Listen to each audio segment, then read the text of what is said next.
প্রিয় শিক্ষার্থীবৃন্দ, আসসালামু আলাইকুম। ভেক্টরের নতুন সেশনে তোমাদেরকে স্বাগতম। আজকের সেশনে আমরা যে বিষয়টা আলোচনা করব সেগুলো আমরা বোর্ডে লিখে ফেলেছি। ভেক্টর যোগের সামান্তরিক সূত্র, লব্ধির মান ও দিক নির্ণয় করব, লব্ধির সর্বোচ্চ ও সর্বনিম্ন মান কত হবে সেটা নির্ণয় করব আজকে। তো চলো আমরা প্রথমেই বোর্ডের দিকে লক্ষ্য করি। বোর্ডে আমি একটা চিত্র এঁকে ফেলেছি, যে একটা সামান্তরিকের চিত্র এঁকে ফেলেছি।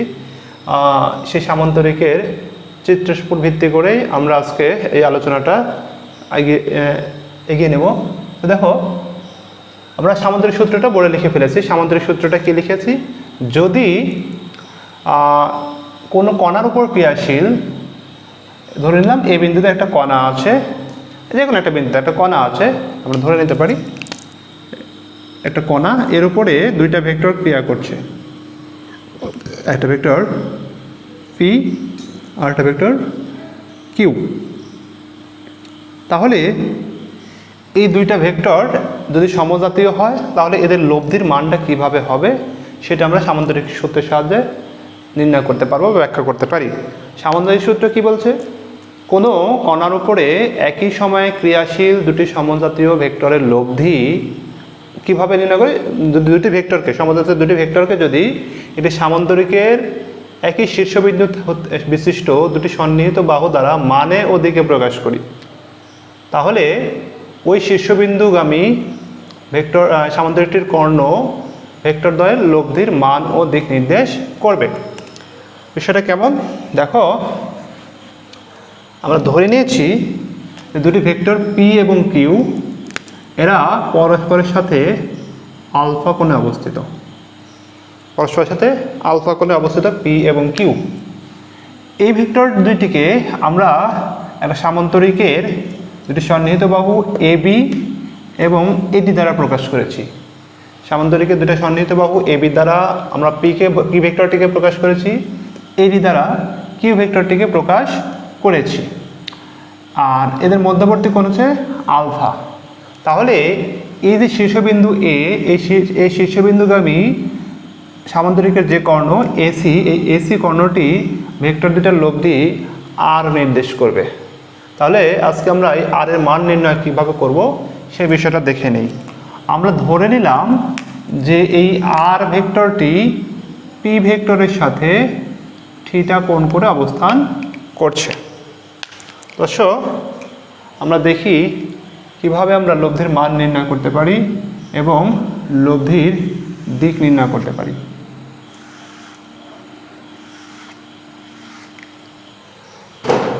ওকে, প্রথমেই আমরা একটা কাজ করে নিই। আমরা এই যে এ বি বাহুটা আছে, এ বি বাহুটাকে আমরা একটু বর্ধিত করে নিই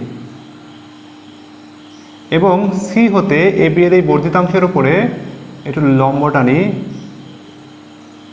সি ই লম্ব টানলাম। তাহলে যেটা হবে, আমার কিছু কিছু বিষয় খেয়াল করার আছে। যেমন আমরা জানি সামান্তরিকের বিপরীত বাহুগুলো সমান এবং সমান্তরাল। তো সেই হিসেবে এডি বাহুর সমান্তরাল হবে বিসি বাহু এবং এডি বাহুর সমান হবে বিসি বাহু।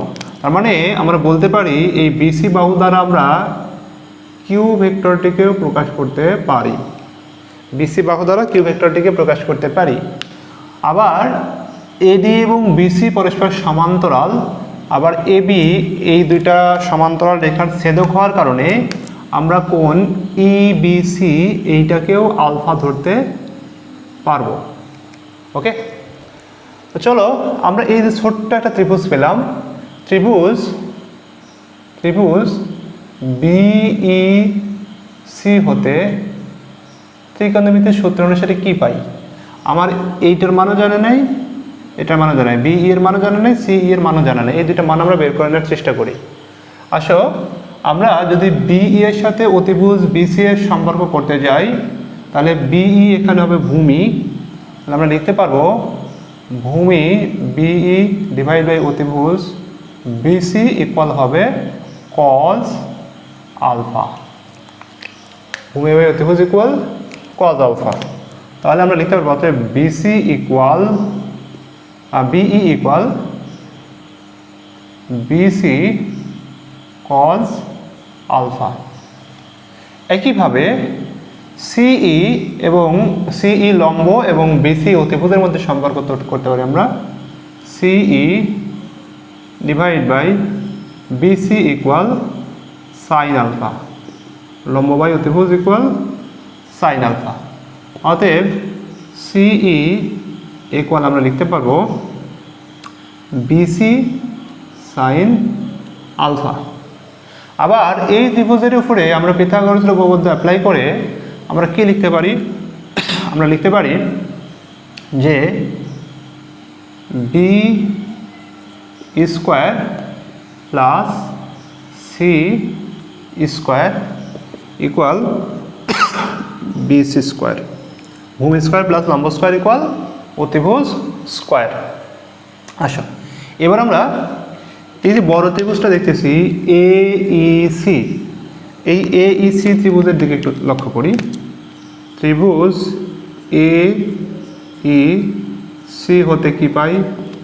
একইভাবে পিথাগোরাসের উপপাদ্য অনুসারে আমরা লিখতে পারি যে A C square equal A E square plus C E square.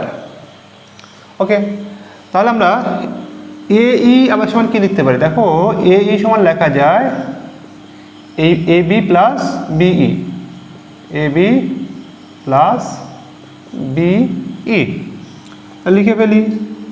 A B plus B তারপরে whole square plus C square. এবার তাহলে আমরা দেখি এই যে A plus B whole square সূত্রটা ভেঙে দিলাম, লিখতে পারি A B square plus 2ab into B plus B square plus C square. এখন আমরা এখান থেকে দেখতে পাচ্ছি B square plus C square equal BC square. তাহলে আমরা এই অংশটুকুর পরিবর্তে এইটুকুর পরিবর্তে লিখতে পারো বিসি স্কোয়ার। তাহলে বা AC square equal A B square, এইটুকুর পরিবর্তে লিখলাম BC square plus 2ab into BE. আমরা তাহলে এখন একটু মান বসানোর চেষ্টা করি। আমরা আর ভেক্টর দ্বারা, আর ভেক্টরকে প্রকাশ করলাম এসি দ্বারা, তাহলে আমরা লিখতে পারবো যে আর square equal A B square, A B দ্বারা আমরা প্রকাশ করলাম পি ভেক্টর, পি স্কোয়ার, আর বিসি দ্বারা আমরা কিউ ভেক্টরের মান প্রকাশ করেছি। তাহলে আমরা লিখতে পারি বিসির পরিবর্তে কিউ লিখে পেলাম কিউ স্কোয়ার প্লাস 2ab এর পরিবর্তে লিখতে পারি পি, আর বিসি এর পরিবর্তে বিই এর পরিবর্তে আমরা লিখতে পারি বিই এর পরিবর্তে লিখতে পারি BC cos alpha, BC cos alpha. বা আর ইকুয়াল এই স্কোয়ারটা যদি আমরা ডান পাশে পাঠিয়ে দিই তাহলে ডান পাশে গিয়ে স্কোয়ার রুট হয়ে যায়, P square plus Q square plus 2p, BC এর মান Q, P Q cos alpha. তাহলে লব্ধির মান আমরা কত পেলাম? লব্ধির মান পেলাম root over P square plus Q square plus 2pq cos আলফা। লব্ধি R equal square root P square plus Q square plus 2pq cos আলফা। আশা করি লব্ধির মানটা আমরা বুঝতে পারলাম। এবার আসো লব্ধির দিক নির্দেশ করি। আমরা লব্ধিকে দেখেছিলাম, ধরে নিয়েছিলাম লব্ধি এ বি এর সাথে থিটা কোণে, লব্ধি আর এ বি ভেক্টর মানে পি ভেক্টরের সাথে থিটা কোণে ক্রিয়া করে। তাহলে আমরা আবার এই বড় ত্রিভুজ থেকে একটু দেখে নিই। আমরা বড় ত্রিভুজ থেকে কী লিখতে পারি? ট্যান থিটা ইকুয়াল আমরা লিখতে পারি লম্ব বাই ভূমি, ট্যান থিটা ইকুয়াল লম্ব বাই লম্ব কত? সিই, সিই, ভূমি কত? এই, ভূমি এই। এবার সিই এই এর পরিবর্তে লিখতে পারি আমরা AB plus BE, AB plus BE. তাহলে এবার আমরা মানটা বসাই ফেলি। সিই এর মান আমরা পেয়েছিলাম, দেখো সিই এর মান পেয়েছিলাম BC sine alpha, BC sine alpha divide by AB এর মান পেয়েছিলাম আমরা পি। আচ্ছা এবিটা আপাতত এবি রেখে পরে মান বসাই, এবি প্লাস বিই এর মান পেয়েছিলাম আমরা, বিই এর মান পেয়েছিলাম BC cos alpha, BC cos alpha. এবার যদি আমরা মান বসাই তাহলে ট্যান থিটা ইকুয়াল কত পাবো? অতএব ট্যান থিটা ইকুয়াল বিসি এর পরিবর্তে বসালাম আমরা Q, Q sine alpha divide by AB এর পরিবর্তে বসালাম পি প্লাস বিসি এর পরিবর্তে কিউ কজ আলফা। তাহলে এই যে এই সমীকরণ থেকে যদি আমরা থিটার মান বের করি তাহলেই লব্ধি কত কোণে অবস্থান করছে, কত কোণ দিকে লব্ধি ক্রিয়া করছে সেই বিষয়টি আমরা বুঝতে পারবো। লব্ধির মান এবং দিক নির্ণয় করতে হবে যে সূত্রের সাহায্যে, সেই সূত্র দুটো আমরা বুঝতে পারলাম। এবার আসলে লব্ধির সর্বোচ্চ মান এবং সর্বনিম্ন মান কত হতে পারে আমরা সেটা নির্ণয় করি, সেটা একটু দেখি।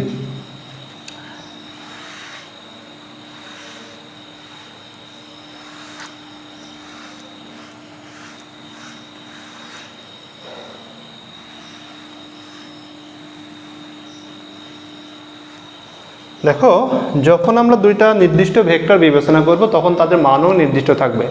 সেই হিসেবে আমরা বলতে পারি পি এর মান নির্দিষ্ট, কিউ এর মানও নির্দিষ্ট। তাহলে এখানে পি কিউ এদের মান যদি নির্দিষ্ট হয়, দুটা নির্দিষ্ট মানের ভেক্টরের লব্ধি কিসের উপর নির্ভর করতেছে? আমরা এখান থেকে দেখছি P square plus Q square, এরা যেহেতু নির্দিষ্ট মান নির্দেশ করছে, ধ্রুব মান নির্দেশ করছে, তাহলে এদের মানের পরিবর্তন হচ্ছে না। তাহলে আর এর মান বেশি বা কম হতে পারে কার উপর ভিত্তি করে? কস থিটার উপরে ভিত্তি করে। তাহলে কস থিটা কজ আলফার উপরে ভিত্তি করে। কজ আলফার সর্বোচ্চ মান কত? কজ আলফার সর্বোচ্চ মান হবে 1 এবং সর্বনিম্ন মান হবে -1। কজ আলফার সর্বোচ্চ মান +1 এবং সর্বনিম্ন মান -1। কখন সর্বোচ্চ মান 1 হবে? যখন দুইটা ভেক্টর পরস্পর একই দিকে ক্রিয়াশীল। দুটা ভেক্টর যখন একই দিকে ক্রিয়াশীল, এটা এ ভেক্টর, এটা বি ভেক্টর, তাহলে এ বি দুইটা ভেক্টর যদি একই দিকে ক্রিয়াশীল হয়, মানে দুইটা ভেক্টরের মধ্যবর্তী কোণ 0 ডিগ্রি হয়, অথবা আমরা বলতে পারি দুইটা ভেক্টর পরস্পরের সমান্তরালে ক্রিয়া করে অথবা একই রেখা বরাবর ক্রিয়া করে, তখন এই কজ আলফার মান কত হচ্ছে? 1 হচ্ছে। আমরা জানি কজ 0 ডিগ্রির মান 1 এবং কজ 180 ডিগ্রির মান -1। তার মানে যদি দুইটা ভেক্টর পরস্পর বিপরীত দিকে ক্রিয়া করে, পরস্পর বিপরীত দিকে ক্রিয়া করে, তাহলে সেই দুইটা ভেক্টরের লব্ধি হবে সর্বনিম্ন। তাহলে আসলে লব্ধির সর্বোচ্চ মান কত হবে সেটা আমরা দেখি। কজ আলফার মান যদি সর্বোচ্চ হয় তাহলে আর এর মানও সর্বোচ্চ হবে। তার মানে আমরা লিখতে পারি যে আর ম্যাক্সিমাম ইকুয়াল লেখা যাবে